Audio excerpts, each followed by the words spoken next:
name of this sermon is, I Will Pay Anyway for All. Jesus paid it all. All to him I owe. He's the author and finisher of salvation. How many times have you heard of someone who didn't need to pay, but they did anyway, just to keep their friends and family happy? How many times do people you know ask you to support a raffle for their child's hockey team or something, and you buy a ticket, not because you're a gambler, but because you don't want them mad at you. You don't want to disappoint them. Sometimes they pressure you.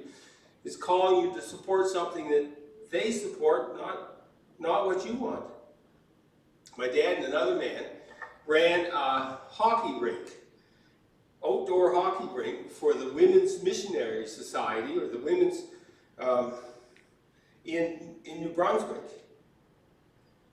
The Women's Institute ran this hockey rink, and they got the money. And Dad and this other man volunteered, and Dad would go at night and he would spray water on it. He would flood it, and so it would freeze overnight and it'd be ready for the next day. And whenever we came to this rink in Lutz Mountain to skate, Dad would take a quarter for each of us out of his pocket and put it in the other pocket. He was paying our way in. And he shouldn't have had to, but he wanted to make sure people didn't think he was taking advantage. I thought he was entitled to this benefit because he was doing all this for free, but he paid anyway. In 2020, during the riots, the Black Lives Matter riots, when people were looting and burning, sometimes they'd come to a restaurant and they would show up and they would demand that everybody put up their hand and say, Black Lives Matter, outdoor restaurant. And obviously, once in a while, there would be somebody who would say, no, I'm not supporting Black Lives Matter. I don't agree with looting and burning, what you're doing. And 20 people would gather around you and scream at you obscenities. And I wondered to myself as I watched that video, how would I have reacted in that case? Would I have stayed strong, or would I have been cowed by this ugly scene? The show Candid Camera in the 60s did this type of thing in a kind way, but there was one episode where people would go into, the actors were in an elevator, and everybody faces the front in an elevator, but they face the back. And so the person that was being videotaped on Candid Camera would walk into the elevator and everybody would be like this. And he would look at them. That's strange. Nobody ever faces the back. You always face the front. But he would eventually turn to one side. Now he was halfway, and then he would turn around. And it was very funny how he was convinced to comply to the standard of everyone else. There's a story I love about a young man. Every year the communities have a bicycle auction. Those are auctions for bicycles that have been stolen or lost or found and not claimed. And so the auctioneer would start the first bike, and the little boy would say $3. And he would be outbid. $3, outbid. Every bike he was outbid, but the last bike came up for auction, and he bid his $3, still hopeful, and everybody decided, without any communication amongst them, that they were going to not bid. This unspoken good deed, and nobody spoiled it. He got his bicycle. It's a nice story, but there are also stories where you hear of people who are, a bully, and no one intervenes. Well, let's look at this story of Jesus and how he was compelled to do something he didn't have to do, and how he handled it. Number one is just a worker, not the boss. This is Matthew 18:24. When they came to Capernaum, those who collected the 2 drachma tax came to Peter and said, "Does your teacher not pay the 2 drachma tax?" And he said, "Yes." You know that this wasn't the chief priest. This is in Capernaum. It's a long way from Jerusalem. It's a long way from the temple. He's the low guy on the totem pole, and he's just doing his job. He doesn't want any trouble. And he phrases it in such a way to allow you to be magnanimous and say, yes, of course he does. That's what Peter said. He could have said, you know, your teacher owes the tax, and he's not going to weasel his way out of it. He's going to pay it, and if he doesn't, I have the power to make his life miserable. Well, you see, he said it in such a way that it gave people the opportunity to be generous, which is not, see, it's a universal tax. All males paid this temple tax once a year. It was universal. But there were exceptions to the rule. The Levites didn't pay it, and there were some other exceptions. Maybe this guy wasn't completely, being the low man on the totem pole, he didn't know everything. He didn't know the exceptions to the rule. I watched videos of street preachers. In most places in the US and Canada, it's totally legal to preach in a public place. You've heard that soapbox. He gets up on his soapbox. The preacher would bring a soapbox and he would step up on it, so he would be higher and he would preach. Then his sermon would be 15 minutes and away he'd go. Or he'd do it again. Anyway, the police would show, in these videos, the police showed up and said, "You've been preaching and we had complaints, and so you have to stop." And the preacher says, "No, I don't. You don't know the law. The law says I'm allowed to do this. And if you make me stop, you're the one that's breaking the law. You can't make me stop."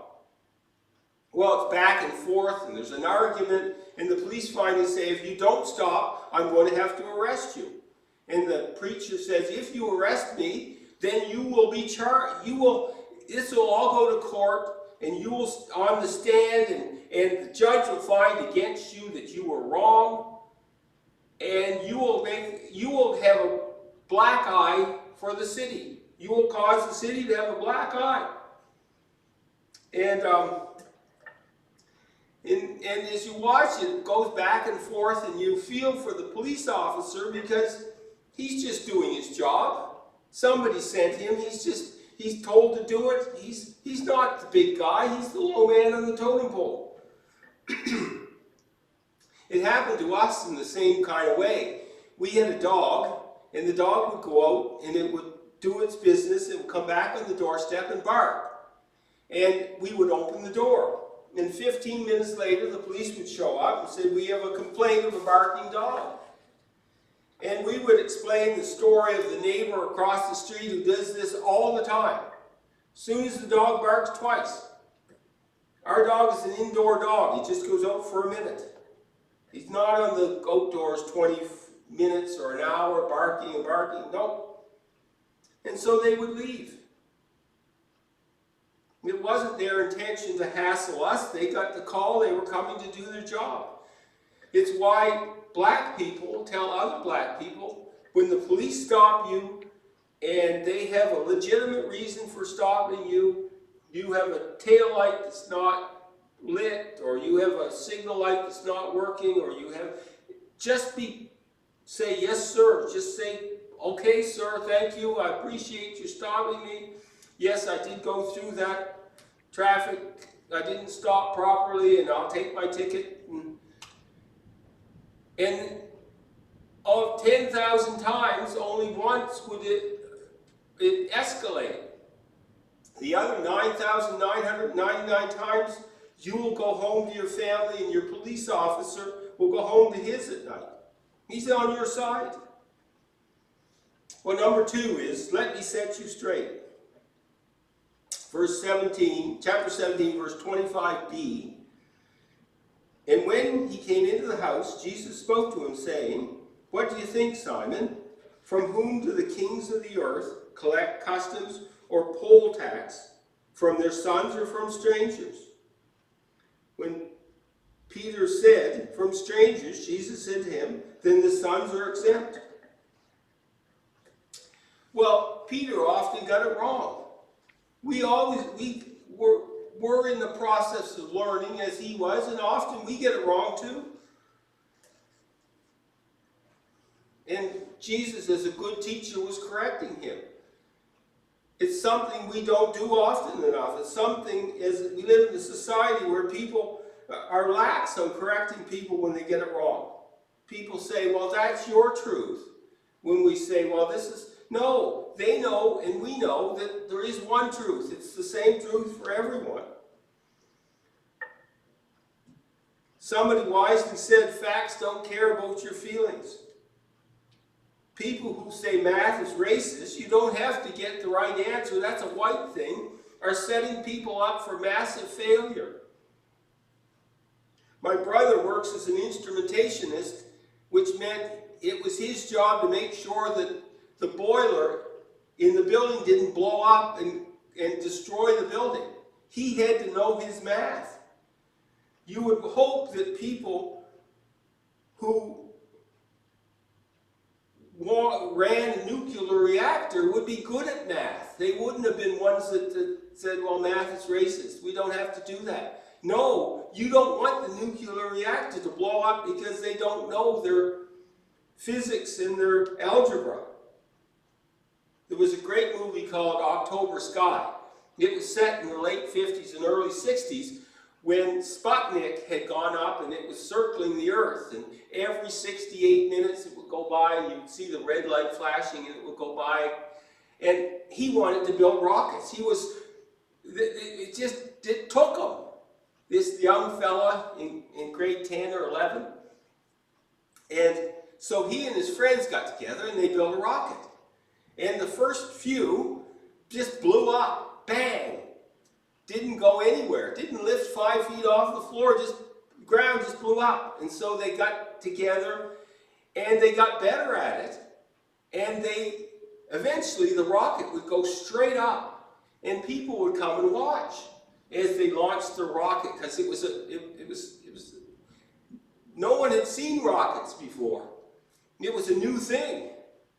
But they launched a rocket, and the next day the police showed up and they arrested him and they gathered up all his rocket stuff and they threw it in a box, and he was taken to the police station and they said, you set a fire, a forest fire, and it's lucky that you're not charged and jailed for it. And they let him out. He went to the school and he was on the chalkboard and he was doing circles, he was doing trigonometry. And he said, we launched from here, and it went this high, and it could not have gotten to where they said it did. And the math teacher was there, and she said, yes, he's correct. It had to have landed over here. And he went, and there, lo and behold, there it was. And he brought his rocket back, and he said, here's my rocket. And here's where I found it, and it didn't set the forest on fire. And they gave him back his stuff. You see, truth is important. And Peter was going to learn the lesson from Jesus, that what the truth was. But Jesus didn't think it was necessary that he learned it in front of the guy collecting the tax for the temple. The point Jesus was making is this collecting the tax for the temple was, you see, the temple was the sole purpose of worshiping God, and he was the Son of God. It was to be paid by God's people and the ones who worshiped him, not by him. They did this to put God first and the accumulation of wealth second. He promised to look after them, and he wanted them to trust him. That was the reason for the tithe and for the temple and for the temple tax. Jesus created everything, and it was all his. He didn't worship himself, so to pay for it was not the correct thing to ask him to do. One thing you don't need to notice is Jesus didn't think it was necessary to have the guy collecting the money be taught the same lesson. Well, something else that the commentaries state is that the people like Jesus who traveled around and had disciples, and if you remember, Jesus was always asked to teach in the synagogue. They would hand him a scroll and he would teach, because people recognized that these were, one, they were poor, and they lived on the donations of other people, but the community thought they were important enough to make them an exemption from paying the temple tax. Because they knew that it wasn't right to take the money that other people had tried to help them to continue to do this great service of teaching about God. You see, they didn't want, you don't want to give money out of you're poor and you help Jesus, and then the money that you gave is taken away and given to the temple. He didn't want that to happen. They would be rightly disappointed and mad that their money had been used for administration purposes, not for the good of his group. Number 3 is, save the guy the nightmare. Verse 27 says, however, so that we do not offend them, go to the sea and throw in a hook and take the first fish that comes up, and when you open its mouth you will find a shekel. Take that and give it to them for you and for me. Now Jesus had 2 reasons not to pay the tax, and we looked at both of them, so why didn't he take this way out? He could have said to the collector, or sent Peter to say, my master is not paying it for this reason. And the collector would need to see, in 2022, he would say, I'm not paying it. He would say, okay, hold a minute, let me call. Hi, Bob. Bob, this is, I'm collecting tax from Jesus, and he says he doesn't need to. Oh, okay, I'll tell him that. Okay, you don't need to pay the tax. But that's not how it worked. It would be a nightmare. He was in Capernaum.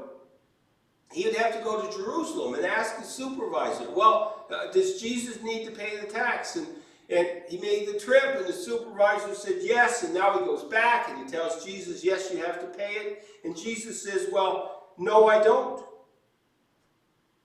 I don't have to pay it.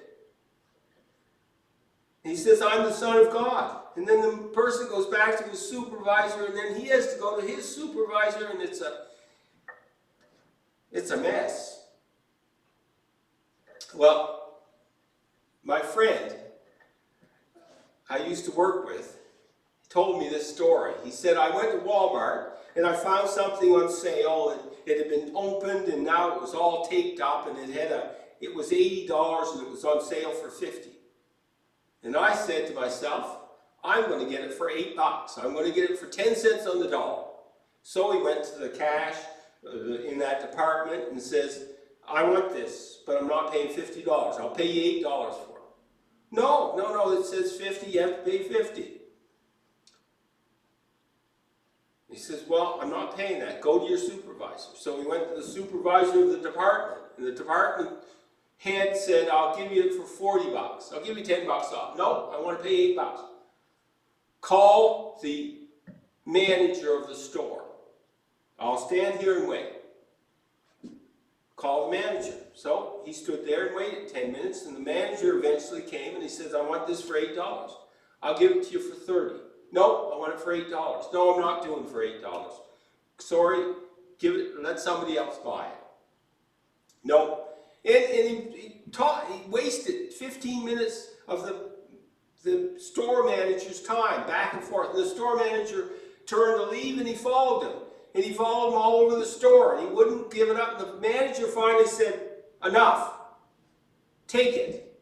I'm writing you a note saying it's for free. Just go. You're wasting more time than the $50 that it's worth. Go away. Well, you see, he was just polite enough not to make the guy mad. He was very polite. You see, it was he worked on the week, and it was Saturday, so he had all the time in the world, and he decided he would just use this time to get it. Well, I was ashamed of him. This is not, you didn't need to do this. Well, Jesus was not going to put this guy through that kind of trouble. He was not going to have, and he was not going to take the gifts that people gave to support him. He had to come up with another thing. And he said, go put a hook in the water, and the fish, you'll catch a fish and take out the shekel out of the fish's mouth. And we'll have supper too. Well, bear in mind there is no supper about the fish. I just added that because they're poor, and Jesus ate fish, and fish was food. And so Jesus was able to save the collector, the nightmare, and he didn't need to take the gifts given to him for other people. It's an example of Jesus being kind to someone who was just doing his job. And you know that there are other times where Jesus was very adamant that this was not going to happen. He was so adamant that they wanted to kill him. They tried to kill him. But in this case, Jesus said, this is not an important enough thing for me to make an example for this poor collector guy. So what's the conclusion? Well, we have times in life where it happens to us and we have to make a choice to push it or let it go. Wanda and I were going on a trip, and we were heading to St. John, and Wanda said, let's go in the Salisbury Big Stop and get a Tim Hortons coffee. And Tim Hortons had a contest. It's a roll up the rim, and you roll it up and you win a car or something. And Wanda said, I want to win the car. So we stopped, and I went in. I didn't go through the drive-thru. I went in and said, I want a medium coffee. And they gave me a medium coffee, like I asked. But it was in a regular cup. And I said, where's my roll-up-the-rim cup? Well, we don't have any more in that size. I said, well, why didn't you tell me that so that I would order a bigger coffee and get the roll-up? And she looked at me like I was, weird. What's this? You asked for a coffee, I gave you a coffee. No, I came in thinking I was going to get a prize cup, and I didn't care that there was dirty hot water in it. I don't drink coffee. Coffee doesn't do anything for me. I wanted a prize cup. Well, so I paid for my coffee, and I said, and I was quite gruff with her, and I left, and I decided that that was the last time that was ever going to happen. I was never going to be rude like that to a server again. They didn't deserve it, and she had no idea why. She thought people would buy coffee to get coffee. No. Well, we have this example from Jesus to guide us. Sometimes it doesn't have to be about being right. Sometimes we just let it go. A case in point was 4 weeks ago, the Freedom Convoy went to Ottawa. And I had friends who were 100% in favor of them staying as long as it took to remove these mandates. They were being told you can't work. That's not fair. But there were also people who were 100% against it. It didn't support them at all. And I watched interviews of people who said, I came from a communist country, I escaped to come to Canada, and these mandates remind me of the communist country that I escaped from. I also heard stories of people being very kind and Christians who were at the protest and they had services and they prayed and they would clean the bathroom of the businesses because the businesses were allowing them to come in and use the bathroom. And they would provide, but I also heard of people who thought, well, you should give me stuff because I'm good. And I remember that the people who complained, they were honking their horns, and people that lived there would be happy to never hear a truck horn again. Well, I can't tell you who is right and who is wrong. Maybe there are people that are right on both sides of the argument, and they just want people to get along. So let me close with this. I had a dream. You know, sometimes you have a dream and it's so vivid you have to write it down or you won't be able to sleep the rest of the night. So that's what I did. I got up and I wrote down this on a piece of paper. So I'm going to tell you the dream. It's about a massive store that sold wonderful things. And they were having a great big sale for tools. Wonderful tools. Greatly reduced. And so I said, off I go to the store. It's 36 stories high. And you go in the first floor and you look for these tools that are on sale. And you can't find them. And you ask the staff and they said, that's not my department. Maybe it's on another floor. And there is no stairs and no elevator. And you go out and there's like a fire escape set of stairs on the outside of the building. And you go up and you see the door and you go in and it's the second floor and you find, oh, this, I want this, and I want this. And then you go out and back on the staircase to the third floor and the fourth floor, and you're going up the side of the building to the 20th floor. And you're looking over, that's a 20-story drop. And at the 20th floor, you see an elevator. And you go up to the 36th floor, and you get something to eat because this is a lot of work climbing all these stairs. And you can have anything you want to eat at the cafeteria. And if you can't afford it, there's trees and stuff with fruit that you can pick. And so after your tummy's full and you're going back down and you go back down the elevator and then you find a set of steps inside you didn't know that was there. And as you go down the steps, there's large screen TVs that are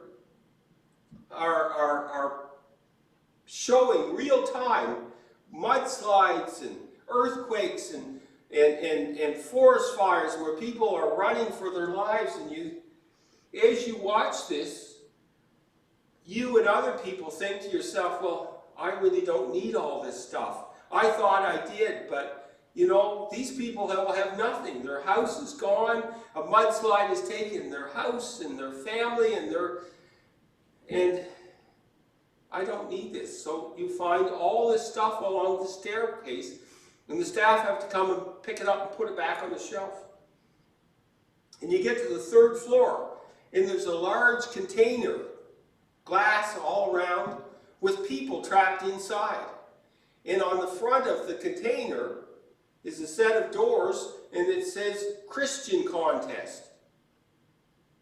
Christian contest. Christian test. And you have to explain why you're allowed in, why you're allowed as a Christian, why you have to express why you're worthy to be a Christian to open the door. And you have to sing a song, and it reminded me of the Revelations where it says, who is worthy to open the seal, break the seals, and no one was worthy except Jesus. And as you start to sing your song about why you're worthy, and these other people had sung their song and they got trapped inside because they didn't win the contest. And you start to sing your song and you say, you know, I'm not worthy at all. Jesus paid it all. Jesus paid for my sins. He did it all. And so you say, I'm not worthy. I'm not worthy to win this contest at all. And you do win, because that's the contest. You have to admit your unworthiness.